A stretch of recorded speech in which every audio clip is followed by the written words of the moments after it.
From the magnificent Midwest, it's the Suzanne Venker Show, where men and women are equal in value but wildly different by nature. Join us here every week when we challenge the culture's hugely flawed narratives about men, women, sex, and love. From coast to coast and from around the world, thank you for joining us. This program is brought to you in part by Let's Get Real, where forensic accountant Tiffany Couch uses her financial skills to shine the light on the real issues we face every day. If you'd like to make decisions based on facts rather than on cultural pressure, go to letsgetreallife.com, a place where you can find tools to improve your communication skills and to increase your connection to humanity. That's letsgetreallife.com. Today on the show, we're going to check in with Andre Paradis. I can't believe how long it's been since we had him on, so those of you who have been waiting and asking to have him on need to wait no more. We are going to have a great conversation today. But first, a few quick announcements. If you have not become a Patreon supporter, now is the time to do so. As always, there are 4 very economical levels, and those who sign up now at the $20 level receive a signed copy of the Alpha Female's Guide to Men and Marriage. This offer lasts through the end of the year, so act fast. Also, I'm offering 15% off 2 of my coaching packages, the premarital/newly married option, which highlights the 4 main potential stressors of every marriage and how to resolve those now so they don't become a problem later, and my new life coaching for college women option, in which I help young women map out a life that actually works and that offers the best chance at true happiness. The coupon code for each of these packages, again, that's the premarital option and the life coaching for college women option, is capital XMAS for Christmas. That's XMAS. This offer also continues through the end of the year, so act fast. And now, on with the show. Hey, Andre. Good morning. It's so nice to see you. It's been so long. It's been ridiculously long. People are going to be so happy to hear your voice. Yeah, it feels like a long time, but I think it's just a couple of months, right? I don't know, Andre. I think it's longer than that. This is December, and I think the time that I had you on like back to back for 2 months was January. No. I think so. I'm like pretty sure. No. I don't know, but I think so. I mean, this whole year is yeah, and this whole year is just a blur. Let's face it. Just one. It's just been a nightmare. Let's get out of 2020. Don't get me started. Yeah, don't get me started. We won't go there. That's a whole different conversation, Andre. Right. So I want to reintroduce you to some folks who have not been with me long enough to go back to January and February when you were on a lot. And I think maybe once or twice before that even. That would have been last year. So Andre Paradis is I'm going to say this right, this exact title. Oh my God. Okay, drop all of that. You're going to introduce yourself. Go. So my name is Andre Paradis. I'm a relationship coach, NLP coach. I'm a educator of effective communication strategies. I'm also a 2-time best-selling author, public speaker, workshop leader, and an ordained minister. Boom. Good morning. Boom. And shall we mention the past, that what you were in the past? Yeah, no, sure. That's what I was in the past. Well, I'm referring to something particular. No, I got it. I called it. I'm now in phase 3 of my life, and I started my career as a ballroom dancer into commercial jazz dancer. But my first job was a Chippendales dancer. So I started my life on the road, taking my clothes off. My first job, my official first job, and I remember like when they offered me the job, I was quite offended because I remember thinking like, I'm not a stripper. I'm a professional commercial jazz trained dancer with all my mighty attitude. And remember the guy looked at me and goes, so how much money are you making doing that? I'm like, oh, dang. Like nobody's paying me to be a commercially trained jazz dancer, but this guy's, offering me $1,000 a week and, life on the road for free. Okay. Sold. Yeah. That was a long time ago. That was 20 years ago. And, that was the beginning of my professional career, because then it led me to like professionally, commercial jazz, Michael Jackson, Prince, Paula Abdul, and, these big monsters. So, but the beginning was Chippendales for like a year and a half. So it's interesting enough because that was in a lot of ways how I got to be here with you.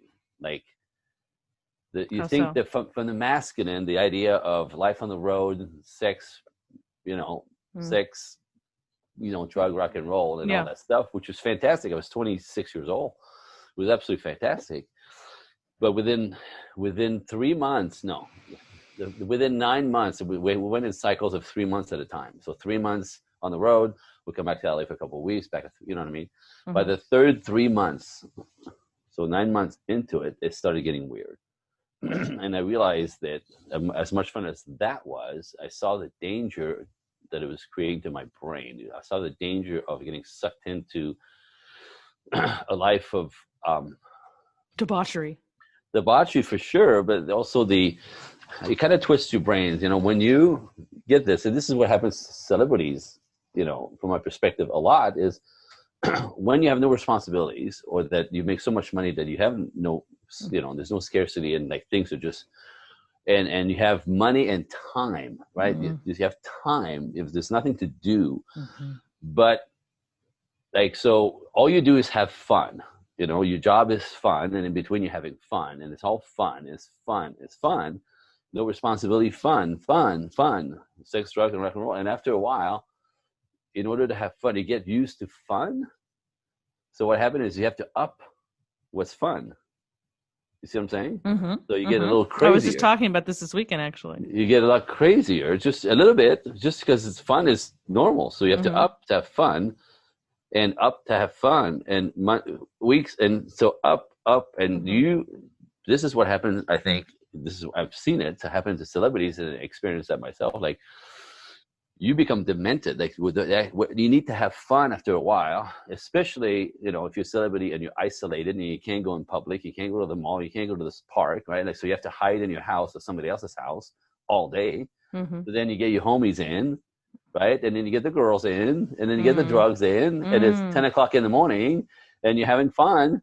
But you know what I mean? It keeps going. So that's when they get in trouble, because there's a lot of pressure in studying a celebrity, and then they have to hide. And I get it. Life, if you work twice a year and you make $16 million on a movie, what do you do with your time? And we should point out, sorry, that you're in LA. A lot of people not necessarily, Los Angeles. know that. My point was that, so within 9 months, I realized this is dangerous. And I watched myself start spinning up into this stratosphere. One of the guys had been at it for 5 years. And I remember looking at him going, I get it. I don't want to be like him. Like, he's cooked. He's done. He's never going to be normal again. He's never going to be able to have a relationship again. He's never going to be able to see women the way, in a classic way. They're all, the women that come at us all day long are a type, and he actually now believes that's women, So I wanted the marriage. I wanted the classic life, and I had to jump out, and they thought I was crazy for leaving the show. And because there was like 13 of us, like, you know what I mean? Like, nobody has that job. It's the best job in the world. It's an incredible opportunity. And they're like, you're crazy to quit. I'm like, no, I'm good. I'm just going to go and do my life. This is not a job. Very interesting. It's not getting me anywhere.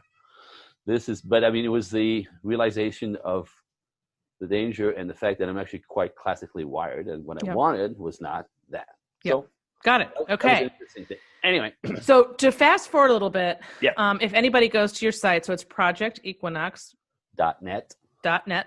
Yeah. And you'll see Andre's face right there. And then if you look around a little bit, you'll find a spot where he talks about gender intelligence. And that's the passion that both of us have today, but you have today.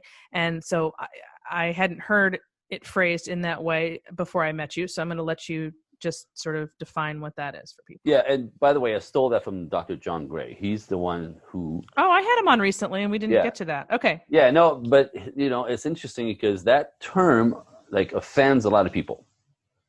And I think that's probably why he stopped using it. Gender is such a bad word. Yeah. Right, so I think that's why he stopped using it. I keep pushing it because I think it's absolutely perfect and it lines up with what you and I understand. But in a nutshell, gender intelligence, and I say this, our culture has everybody wired, in the me kind of stuff. You know what I mean? Like how, and it's without blaming anyone necessarily, but there's a pulse in our culture, that women are victims and men have to like line up with them. Otherwise, he's a dude, whatever. Right. And the guys, as you know, they're just going to back up. They don't understand anymore. So the guys don't step in, and the women are like frustrated in all kinds of ways, and assuming that the guy should be doing it her way is what I see all the time. That he should be sensitive, he should talk more, he should connect more. You know, he needs to do it her way. He needs to do it her way. He needs to do it her way. Otherwise, she's not okay. If she's not okay, then it's his fault. If she's not his fault, then, you know, she asked her girlfriend, and she said, well, obviously, you know, he's unavailable emotionally, so break up with him. Like, no, right? That's not at all. So gender intelligence, the idea that if you're a woman and if you know, like, understand and be in a relationship with a man, I say walk the bridge over into man world, and you have to go and figure out and find out why men do what they do, what motivates them, why do they respond this way, how come they, you know, they seem disconnected emotionally, and there's really good reasons for all this, right? We go back to gender, but also ancestry and anthropology and evolution, and there's a lot of genetic, instinctual reasons why we function this way, as women function also instinctively in a bunch of other ways. So, but they're completely in opposition. They're in complete opposition. So if you really want a healthy relationship with a man, you got to find out, you know, why he does what he does and why he's compelled to do and say what he does. Like, there's really good reasons. So the good news for women, when they actually cross the bridge into man world and research and study, and there's a bunch of us doing this, you, me, and a bunch of other people that have the finger on the button, women will find out that half the stuff, at least half the stuff they've been taking personally, goes away. Because it's not about you. That's not your fault. He's not doing this to you. He's just a guy. You know, like, at least, like, so there's a lot of relief of, oh, I thought he was, oh, but that's so sweet. Like, I can't believe he, you know, and what he's compelled to do instinctively, what he's compelled to provide, it's amazing. As opposed to making him wrong, go find out what he's compelled, right? So that's one way. And it's the same thing. I teach men the same thing. Like, you know, if you want to understand women, they always say, I need so very little. Why can't he give me what I need? Well, what's that mean, right? Because guys don't understand little, right? They quantify everything. So go find out what women need. Go find out why. Go find out her instinctual, like, need and grasp the things she's attached to that makes no sense to you. And then, like I said, when you both come back from crossing the bridge, you can meet in the middle and now have a chance at, oh, okay, and start, you know, I keep referring to... It's like speaking each other's language.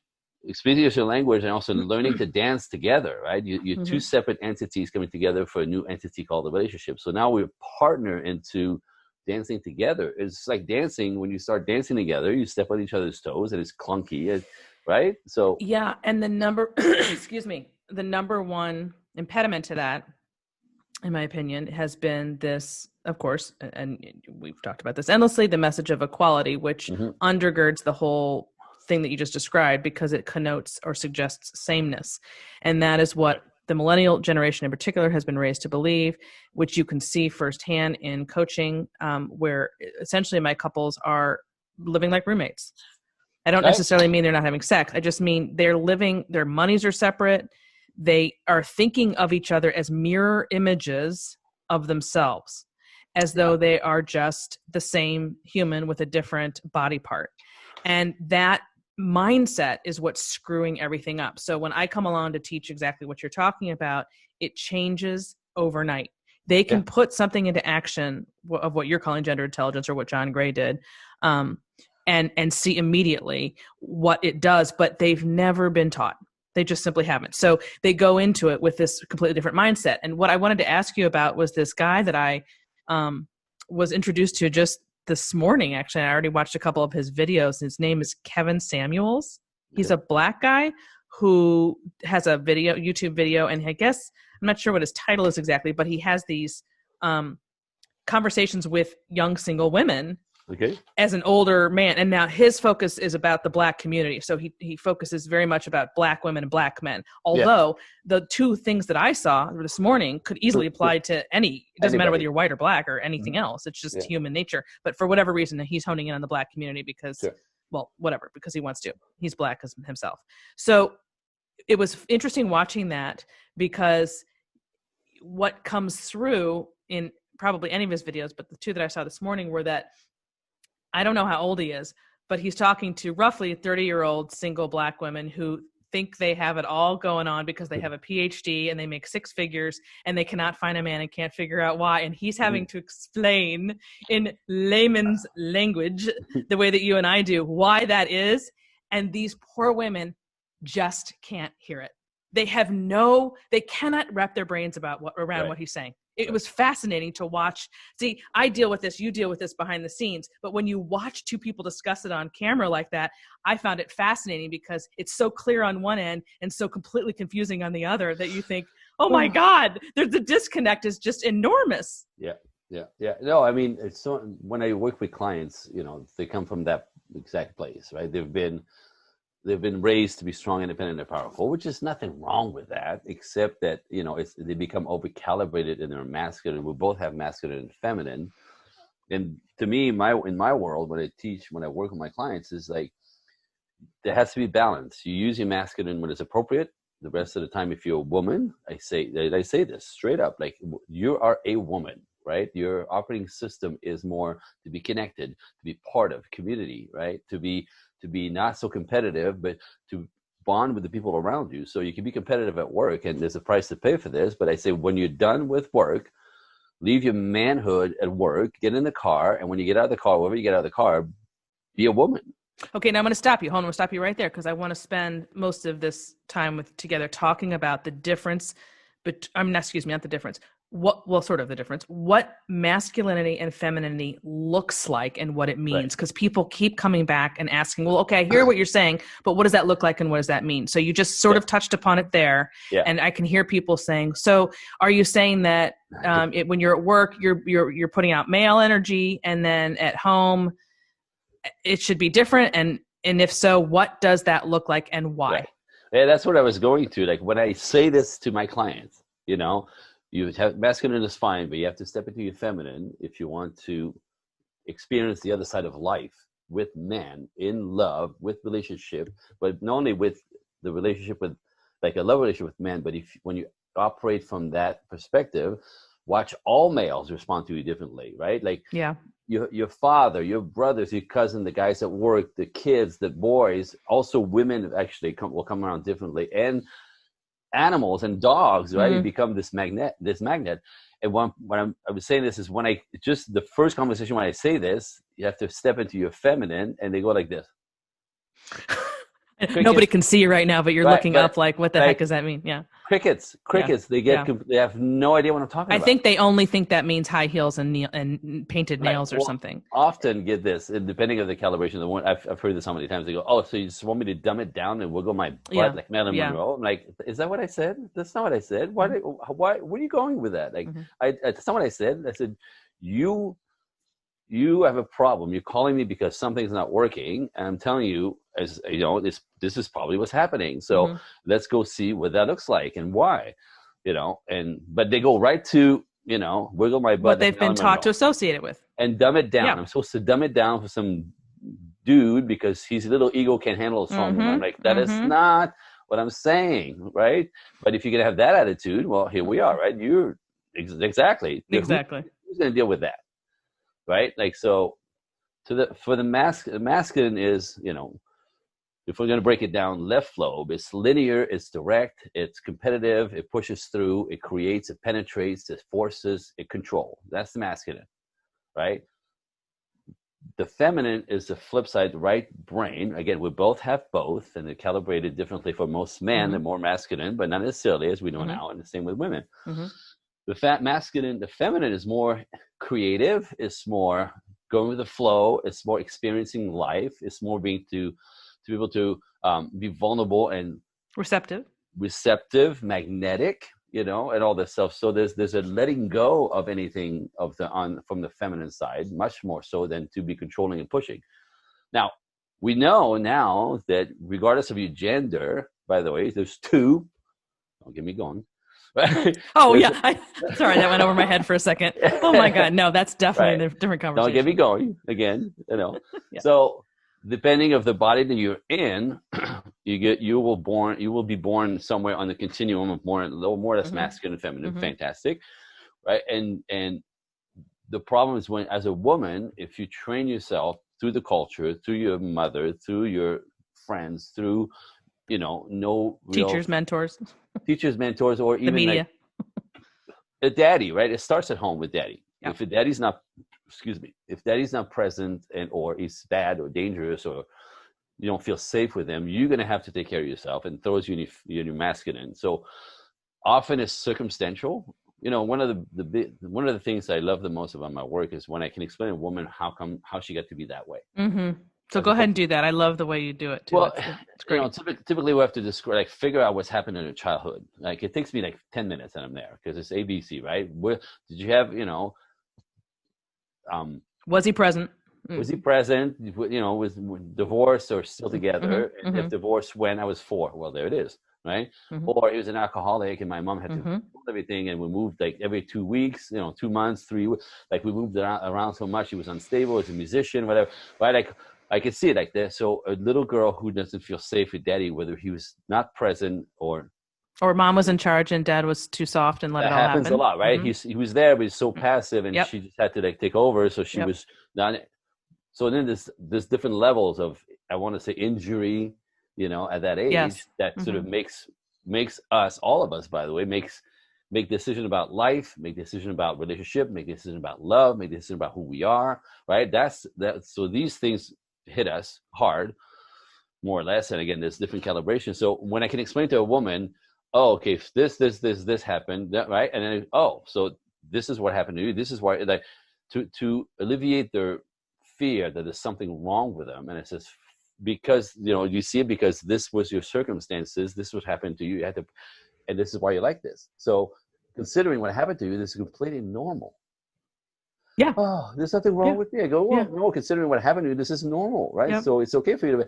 Now, the problem is this defense mechanism you create as a child now gets in your way from being able to relate to men and actually be. So these are defense mechanisms to protect us. But 20 years later, 25 years later, it keeps you from getting the life you want. You can't make the choices. You're stuck. You're on cruise control. You can't be vulnerable. You're too masculine. You can't trust, right? So this is where the work comes in. So then we have to dismantle the belief system and really sort of then practice stepping into being vulnerable, practice into being a woman, practice self-care, practice things that go to the heart as opposed to the head. Head is masculine, heart is feminine. So back down in your chest, back down in your body. Anything to bring you down out of your head will actually kind of reawaken your feminine essence and your feminine spirit. And all of a sudden there's a release. Women have this, get this.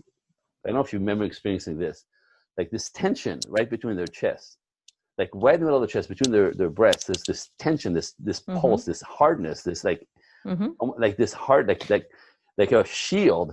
Right. And that is not feeling safe. That is just protection. And so I gauge how they're releasing their masculine by really when that tension between their breasts sort of fades slowly. And that is reopening the challenge and the channel of being vulnerable and opening their feminine essence really through their body. Which just to give a visual for some people who want to know what that might look like. So for me, it's anything that is like music, candles, massage, anything that will make my body go down in that way, then immediately I become receptive. I become happy.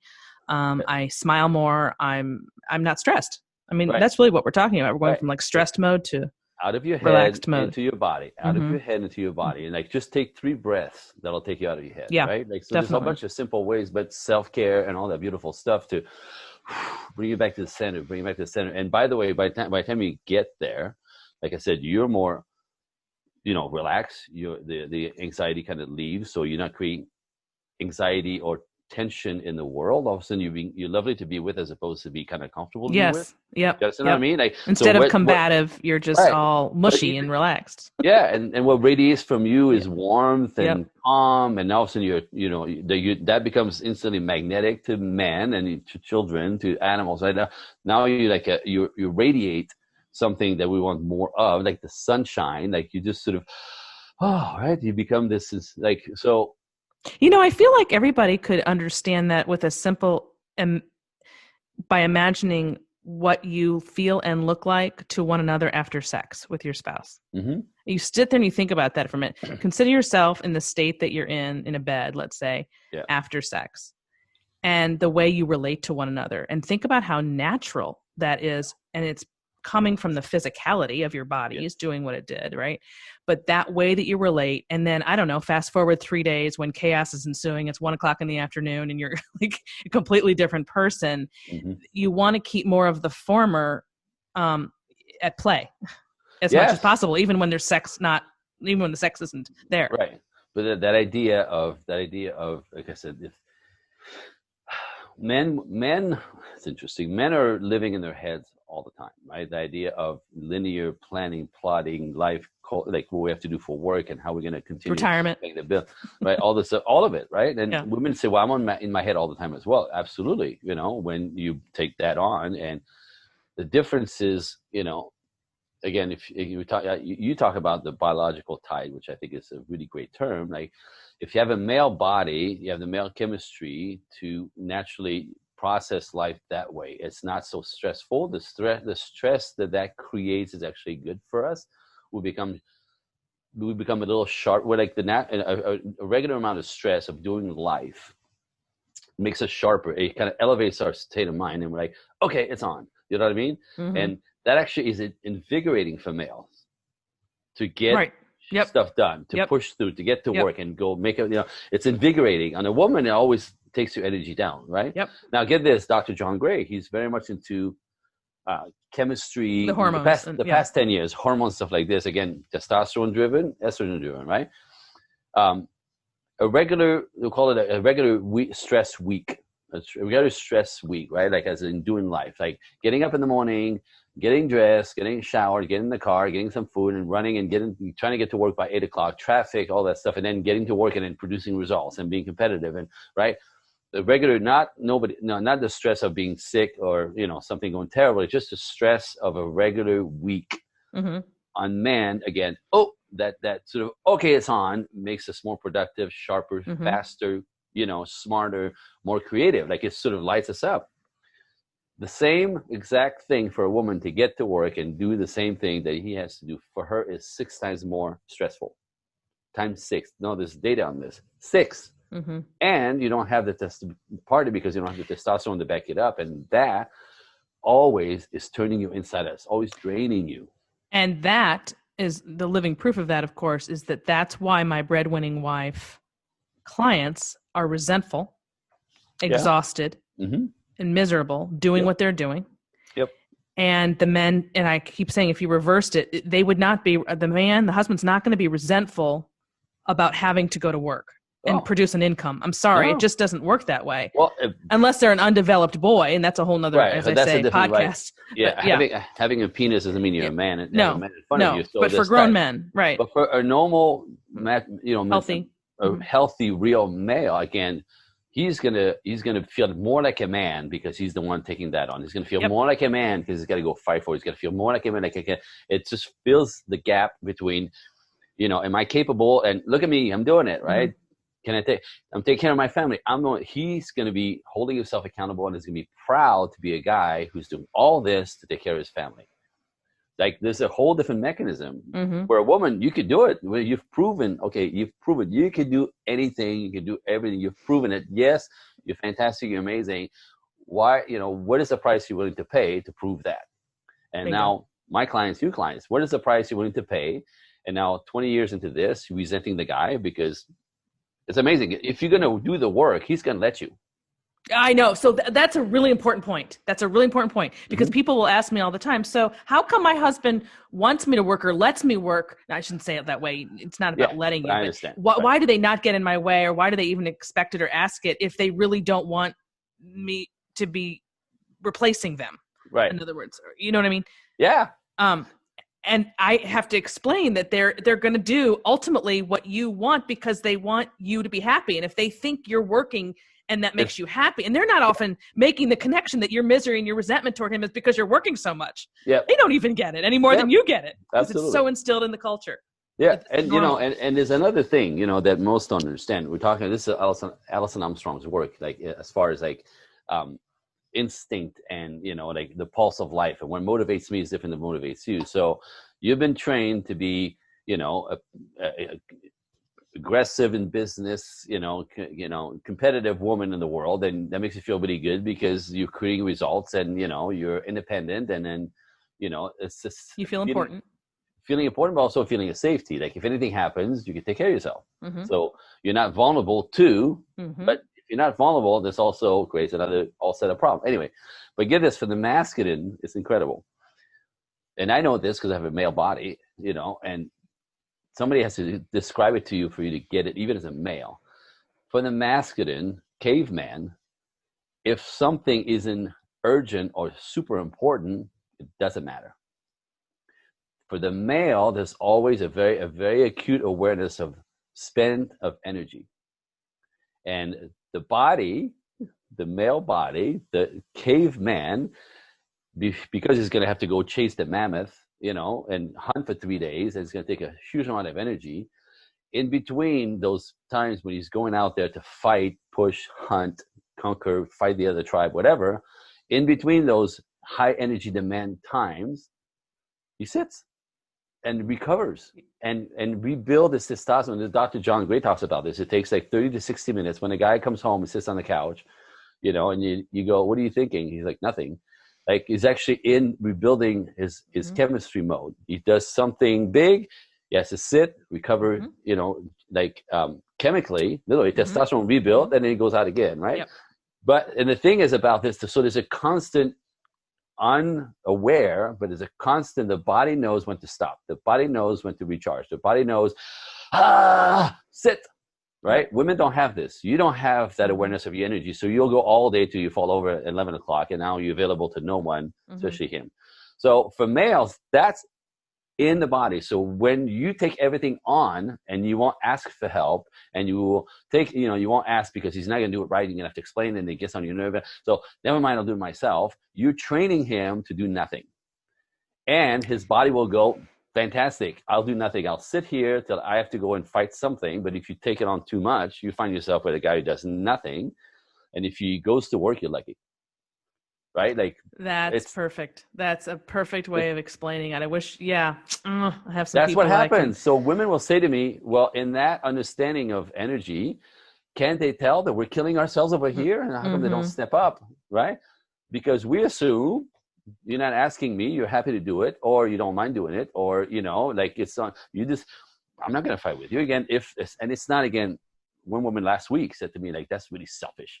And I go, no, it's instinct. Mm-hmm. He's not thinking about this. You're not asking. Why would mm-hmm. he? He thinks you want to. Mm-hmm. You got this, right? So, and then when you do ask, you're ranting and raving or nagging about it, and that's not going to work. It's not going to work. So, yeah. So there's a way to do this properly, but if you keep saying to yourself, I got it because I don't want to explain it, you're training him to do nothing, and his body, his chemistry, his instinct will go, fine.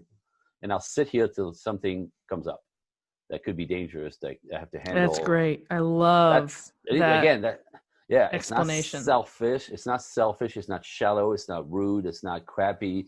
It's not, why doesn't he come to my rescue? Can he tell? He can't.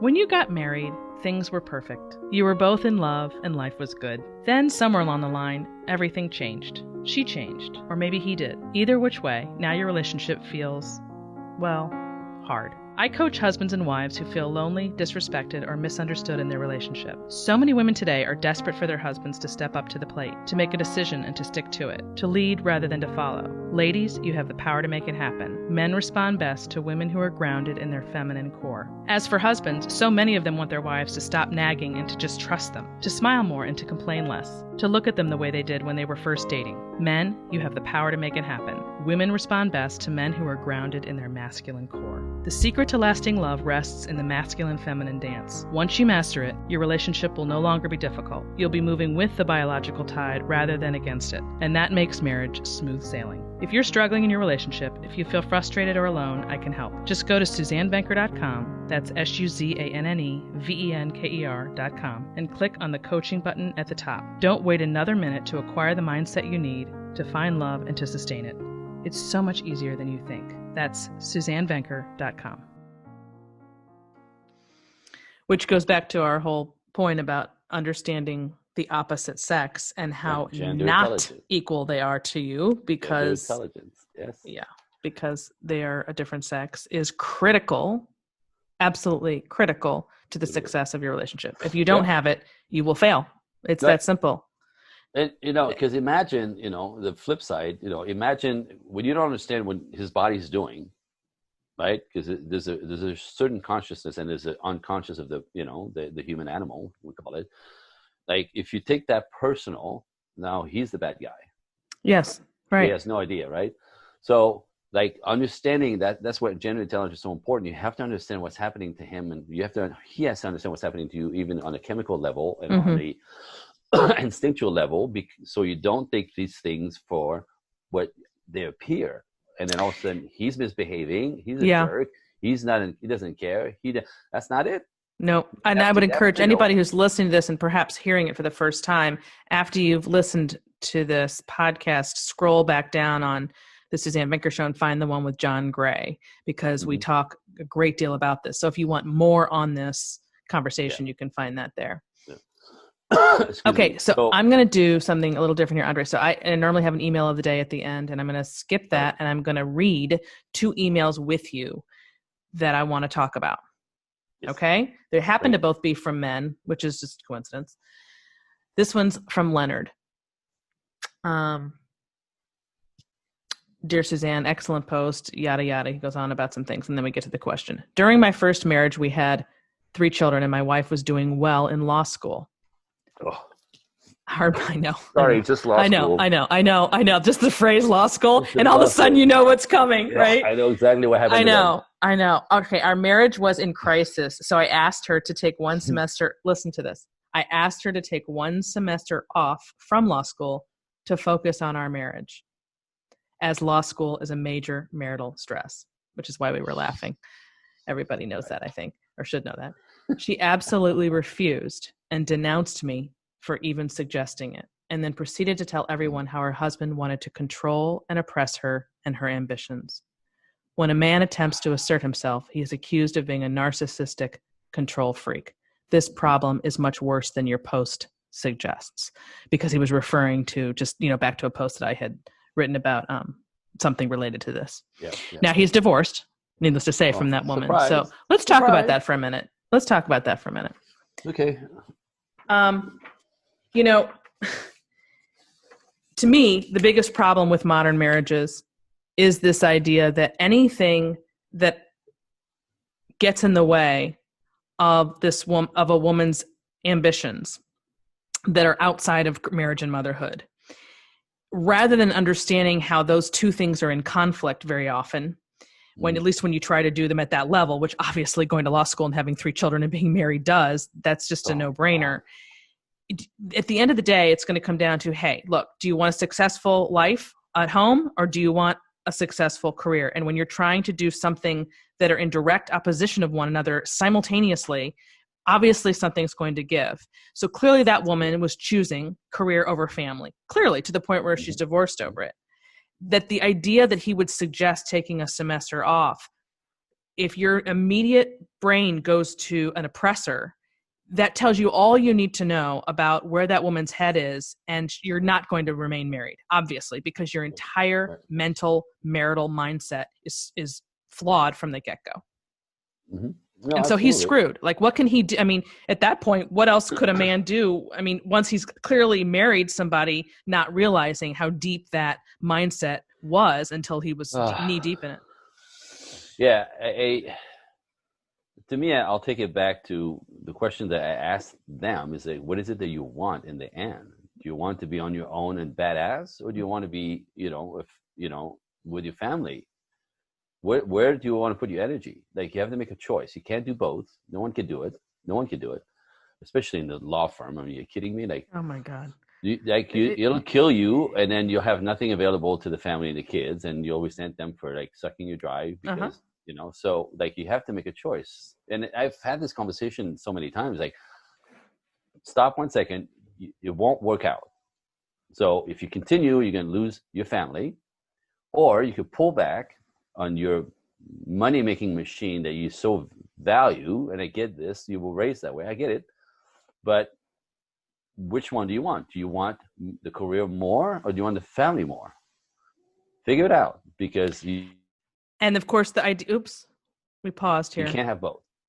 And all of a sudden, like, well, I don't, you feel I've been working this for 15 years. Yes. And is it worth losing your kids and your husband over and your lifestyle? And understand now you're going to come home to your house alone, right? You understand, like, now you're going to be on your own, right? And what really baffles me on this, and I want to say this, is that we now raise women to be strong, independent, and powerful. We used to raise men that way, right? So they'd be productive, good men in the world who could take care of women and children. That's what men have done for millennia. But now we flip the script where we expect, we want a good woman is independent, strong, independent, and powerful.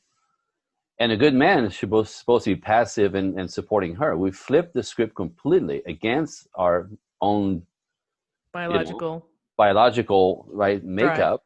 And we know that we could do it because you can nurture your masculine and your feminine left and right, except eventually the price to pay is, if you're going to be the masculine as a woman, eventually you will lose respect for his feminine ways. You'll resent it, and then so it doesn't work. Long term, it doesn't work. It's always a disaster. And of course, ideally, getting this across to you when you're 20 is so much is like impossible. It's frustrating because it's impossible to penetrate at that age, given what we are up against with that message, because it's coming at them from everywhere. And they're not necessarily ready to receive it. On the other hand, if you don't, then 15, 20 years down the road, they're in this boat that I just described from this email. So then what? I don't want you to get there. It's very frustrating because I can help you not get there. I have this new coaching that I'm doing. It's called it's coaching, life coaching for college women, for this very reason. And that's the question right out of the gate in the coaching. What do you want? I can help you get there, but you got to know what you want. And then you got to make the decisions along the way, every step, to get you where you want to go. And you have to be able to hear things that are countercultural in the interim, right? While you're making those decisions. So that's one way. The alternative is calling me 15 years down the road and we try to unravel that. And, it's doable, but it takes a long time. I mean, some people are with me for months and months and months because there's just no way to undo something that ingrained overnight. Yeah, no, and it's a lot of work because then you have to undo the bad habits. You have to undo the things. You have to detach from the things that you believe was so good and right for you. And all of a sudden, like, oh, wait, right? Like, you have to recalibrate everything. It's a ton of work because you have to undo years and years and years of training, which your brain loves, because the more you do, habits become who you are. Right, habits become, right? So you have to, like, literally, at that point, now you rewired your brain by the training and the habits that you've created. And now we have to undo this and then put in new habits that creates another flow. That's a ton of work. Now, I mean, it's like losing a lot of weight. If you've been overweight your entire life, same thing. It's not going to happen overnight. If you want to, be a bodybuilder and you want to be fit and you want to get on stage, but you've never done that, you're going to have a lot of work to do.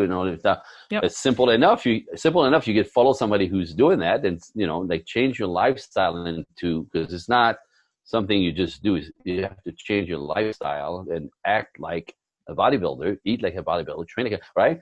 So you want to be a thin person, you have to do what thin people do. Like, if you want to be muscular, you do what muscular people do, right? If you want to be a scientist, you have to do what scientists do. You have to step into the life, and it's a lifestyle. It's not a quick fix. So it's undoing of it's habit, it's practice, and it's living differently.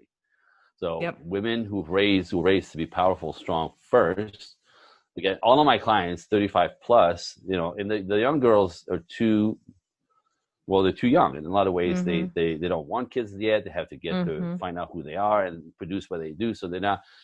But it's the women who, whether they had the conversation with themselves or not, realize at 35 or so that they want a relationship, they want babies. They just never of course put the time into it. And but like, oh, how do I do this? Right. And not only that, but I'm so masculine. Their options are considerably fewer 10 years in. Which is what, going back to that original guy, I'll mention that name again if anybody wants to look him up. Kevin Samuels. That's exactly what he, I mean, it was really interesting listening to him because he just gave it straight to these 30-year-old women who just think they should have the cream of the crop at 30 and 35 years old. And he has to explain why they they're not all that, and why the kind of men that they're looking for are not going to look for them. They want these high earning, right, top men. And of course, those men aren't looking for women whose eggs are stale and who have another child with someone else. And he has to explain this to them. And I guess that's why he goes into he specifies on the Black community, because of course there's so many illegitimate fatherless. And so okay, we're going to do one other email, and this one's from John, and this has to do with the masculine feminine dynamic that we've spent most of this time talking about. Hi Suzanne, I love your show.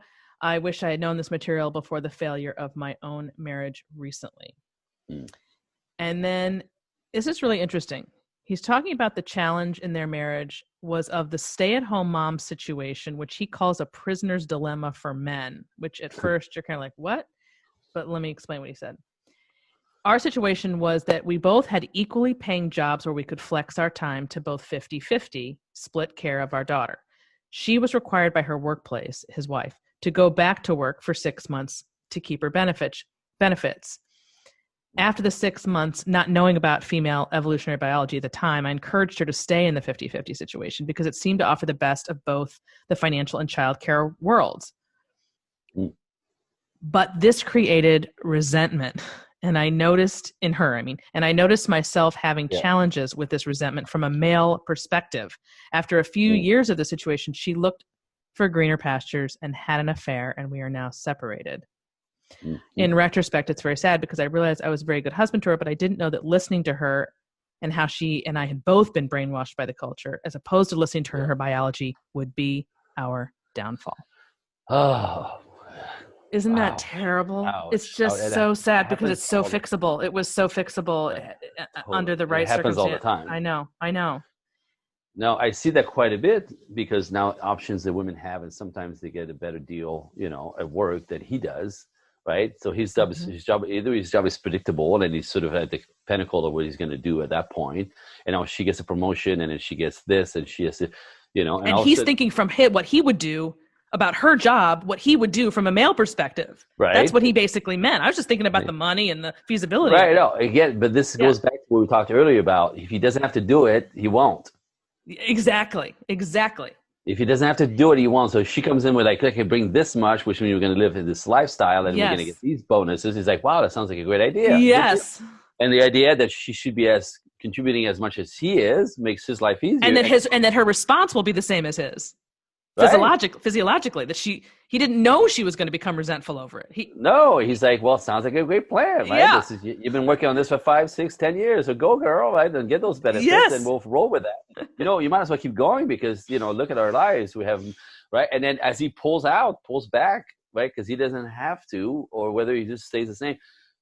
And there it is, right? Like, he probably had a sense really quickly that he lost part of his wife in that. Yeah. Thought, okay, you said it's so cool. Like, again, the logic of it has nothing to do with the heart of it. Definitely. And, again, so. And he's thinking logically. He's really aware, not knowing that it was going to backfire because it just made sense. And you go, girl, and he's supporting her to be all of she can be. And of course, she wants to be productive. And again, that's all masculine. Now, okay, here we go. Man on man eventually falls apart. Man on man falls apart. And again, and I say this a lot, and I'm going to say this to your listeners in case they misunderstand. We're not talking you and I going back to the 50s. We're not talking about, go back in the kitchen, get an apron on, and just be the good. No, that's not what we're freaking saying. What I'm saying is you have to calibrate and figure out which you want to be first. And what the successful women that I work with, that you work with, do is they know when to produce, and they know when to let go. They know a lot of them. I have one client right now. She's 38 years old, and she's amazing woman, right? Like super productive, makes a ton of money, don't need no man, has her own house, right? Own everything, really, really productive.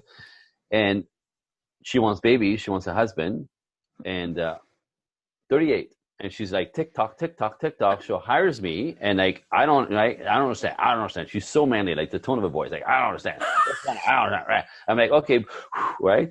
And she's one of those, Suzanne, I love when your head falls back laughing. But then I go, okay, I got it. Went back, and her daddy raised her to be a man, because her daddy resented. Interesting, her daddy's resentment, because he struggled his entire life to support his family, that he resented having to support his family the way he had to. He had to work this many, and like he never got his stuff together, so he could actually make some good money. So he had to work 3 lousy jobs to support his Makes kid. sense. And he thought in his mind, I totally saw it, if she worked, damn it, I wouldn't have to work so hard, and I could actually be better life. So anyway, he raised his first daughter, number one. Interestingly enough, the first born, male or female, is typically raised to be masculine and handle and go and push and be productive. It's just how it is. So that's her.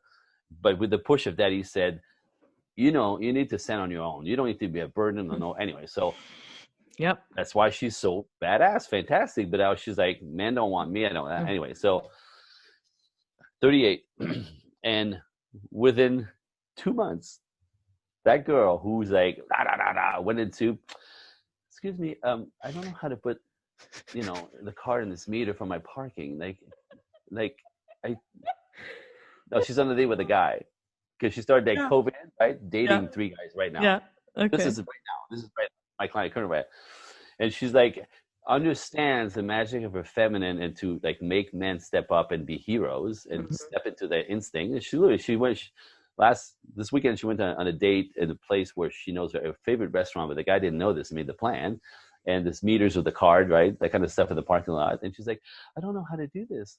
She goes, I could have done it before, faster than me asking some help about this. I could have done it faster. I know exactly how to do this, But she's like, I just stood there and did the girl thing. And she understands that it's not dumbing herself down. It's to trigger him to step up and be a hero. And all of a sudden, he feels like a man when he's with her. And that's those small little... And there's only 2 ways to approach that same scenario, and you just described them. One is to understand the value of doing that and what you get from it.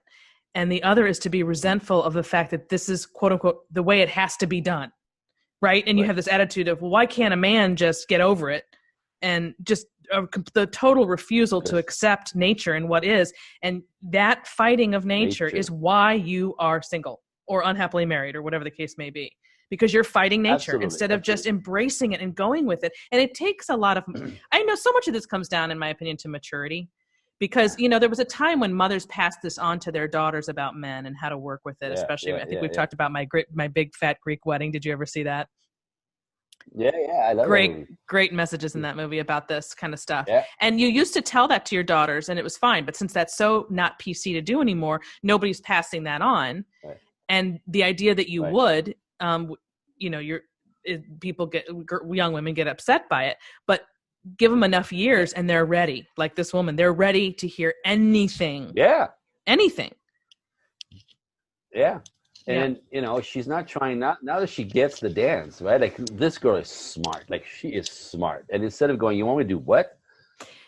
I go, I want you to do what works on man. This is gender intelligence. What works on man is when you ask for their help, it makes him feel more manly. Makes you feel like hero. It's an instinct to provide. It's an instinct to show up for women. Instinct. You don't have to manipulate them. You just ask for help in little ways, and in big ways. But in the beginning of it, getting to know a guy, when you trigger his instinct to go, I don't know how to do this, and he gets to do it, he feels like a man with you. So when you pull all those strings of instinct on men, and same with women, but you both don't have to know it. Just one of the two. As long as you understand it and do it, will work. You pull out his instinct to be a man. All he knows is, as a woman in the world, the woman he's dating, the woman he's seeing, is that when he's with her, he feels more like a man. He doesn't know why. He can't explain it. But when she's present, somehow he feels like a man. He feels more like a man. He feels like a stud. He feels like a hero. He has no idea what's going on, but she's just pulling the string of his instinct to provide. And all of a sudden, guess what? This is how you become relevant. The women are always like, why does, what makes a guy show up and stick around? That. So it's not about feeding his little ego. That's such an offensive thing. I know. Offensive and childish. Right. Ridiculous. Stupid. Absolutely straight up stupid. Forget it. Stop talking about egos in male. It's knowing what works for them that makes them want to do more for you. It's very simple. trigger him to feel like a man, and all of a sudden you're the only woman he keeps thinking about. He's dating 3 other girls, but like you, God, when he's with you, it's he feels good. And again, he'll be attached to how he feels when he's with you in the beginning, and you keep feeding that line and watch him just step up. And again, that will compel him to do more, bigger, over, and then really challenge himself to be a bigger man, right? Which is making me more capable to protect you and to take care of you with blah. Which is ultimately what the women are complaining that is not happening. So that's where when the light bulb goes off that they are connected to why that's not happening. Then it's very exciting to watch. Yeah. You know, I have to say, like, I'm so proud of her because it's a girl who was so calibrated and masculine, and in like 2 months gets it, you know, and doesn't resent having to be a girl, but understands the magic and the power. And she's like, she works in the car industry, right? And just this week, because we have updates on the phone all the time. She's like, you don't understand, you know, a guy came into my office this week and he's like, God, it's so pleasant to be with you, because in this line of work, like, the women are not easy, and it's always frustrating, and it's also very tense. But he goes like, you're so lovely. Thank you for being like this. Now she just learned that. So at work, you know, with men in the world, it's not that hard. It's so much better for her, for women. And she gets to be both. She's not changing or dumbing herself down. She gets to be both when it's appropriate. Yep. There's a time and a place. Beautiful. So knowing that and just knowing how to work that's when you get everything in life. Yep. Okay, we're going to stop it right there because that was a good ending. Thank you. That was a really good ending. It just happened. So I need to have you back earlier rather than later, which I promise I will do, because I know I'm going to hear from people who are going to be like, you have to have him back. I love to hear you guys talk. So, and it is fun, I have to say. It's always more fun for me when I know the person personally. You know, I get a lot of guests on, although this month I've done just me, but generally speaking, I have a lot of guests on, and most of them I don't know personally. About 30% I do. And there's a distinct difference when I know you. It's kind of fun. For sure. Well, also because you have to bring out the best in them, and at the same time, you know, there's things you can't really say because you don't really. I get it, right? Like, and I want to give them the space. It's their time. They're my guest, you know. And you and I have the same, you know, but like, you have the girl side, I have the boy side. I know. The dance is just fantastic, like fantastic. I think it's. I think that 6 years ago when I heard you. I got on the phone with you, woman. You're speaking my language. I need you. I know. I foresaw that somehow, that, you know, because we can play both sides of the coin. I know. And we're talking about potentially doing something together in the new year, right? Yeah, no, absolutely. So that's work in progress. Again, because I lost Tess, the things are getting sticky. I have to rearrange this somehow. And I'm not sure I really completely lost her, but it's been really sticky the past week. It's hard to lose your assistant, that's for sure. Well, I don't think she doesn't want to be lost, but the reality is she's working so much on the flip side that there's only So either we'll work that out or we won't. But when we do that, if we do that, we'll come back on the Suzanne Venker Show and tell everybody about what that is and have a conversation and get them excited about what that looks like. But we're going to put that on hold for the moment. Okay, awesome. Thanks, Andre. We have 3 months to get there. 3 months. Okay, cool. Yeah. Awesome. Thanks, anytime. Andre. So great to see you. We'll chat soon. For sure. Okay. Be good. Okay. Bye. And that ends this hour of the Suzanne Venker Show. Don't forget to continue the conversation on Facebook by typing in The Suzanne Venker Show in the Facebook search bar. Also, please recommend this podcast to one friend you think would enjoy it, and don't forget to leave us a review on whatever platform you're now using. Finally, if you have a question or comment for me, you can email me at suzanne@thesuzannevenkershow.com. Thanks for listening, everyone. Have a great week.